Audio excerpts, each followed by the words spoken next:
Ironman world champion with 10 Ironman and 70.3 titles on her resume. Great Britain's Chrissie Wellington had an amazing performance today. She broke the women's overall course record, which I know we all have, that's already made news around here, and that was set by Paula B. Fraser in 1992. She broke it today by 1 minute and 26 seconds.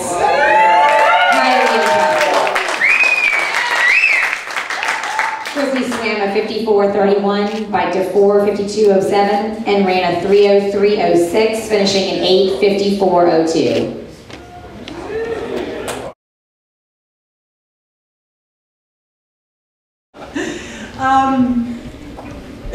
Yeah, as I said at the press conference before the race, no one has greater expectations on their shoulders than those that I put on mine. So yes, there are expectations, but I put a lot of expectation on myself. So those that others have for me doesn't really add to that. It kind of pales into insignificance compared to the pressure that I put on myself. I knew coming in that my training had been going well. Obviously, not being part of the team anymore, it's difficult to compare myself relative to the other girls particularly. But I've got some great training partners up in Boulder, and they've really pushed me to my limit. And I feel very fortunate to have had those people around me.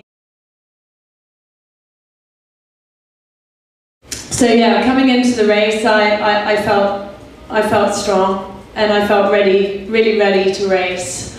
I knew that it definitely wasn't going to be easy. I think you'll all agree that this year has seen the strongest and deepest female field that's I think ever assembled here in Kona, and I think.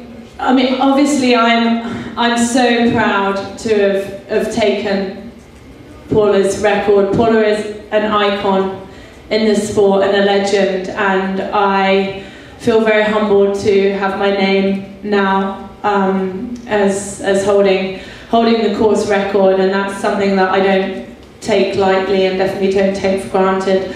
But I think what it does show is the growth of this sport and the growth of women in this sport, and I think that that's fantastic, and that's a message that needs to go out and be sung from for all to hear.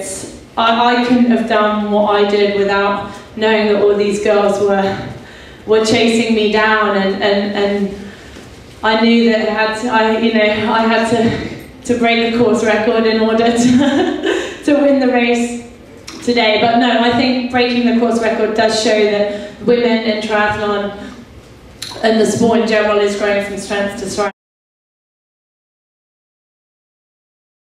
My day, I had a really good swim for me, and I think that set me up for the rest of the race. I've been working incredibly hard on my swim this year.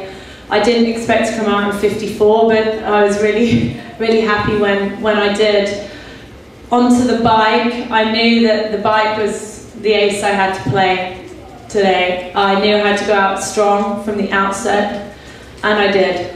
I felt really comfortable as soon as I sat on the bike, and just I knew that I had to bike really hard and never let up.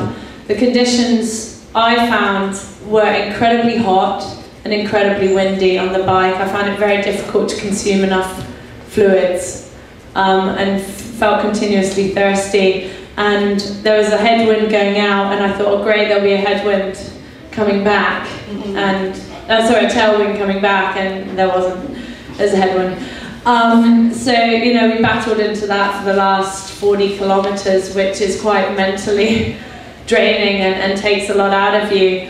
Obviously took a lot more out of me than it did of Rinny, who now holds the run record. It's absolutely fantastic. Yeah, the first few miles of the run were quite difficult for me, and then I found my pace and settled in, and I was comfortable going through halfway. Obviously I faded, and I think that the strong swim and the strong bike manifested in a slower run time. I found it to be incredibly hot out there today. The cloud cover that I thought was going to come over didn't come over. And it was only with about 5 miles to go that I switched my watch over to kind of cumulative race time and actually realised that I was on course for the record. So it was only in the last 5 miles, and it was those 5 miles that I suffered the most.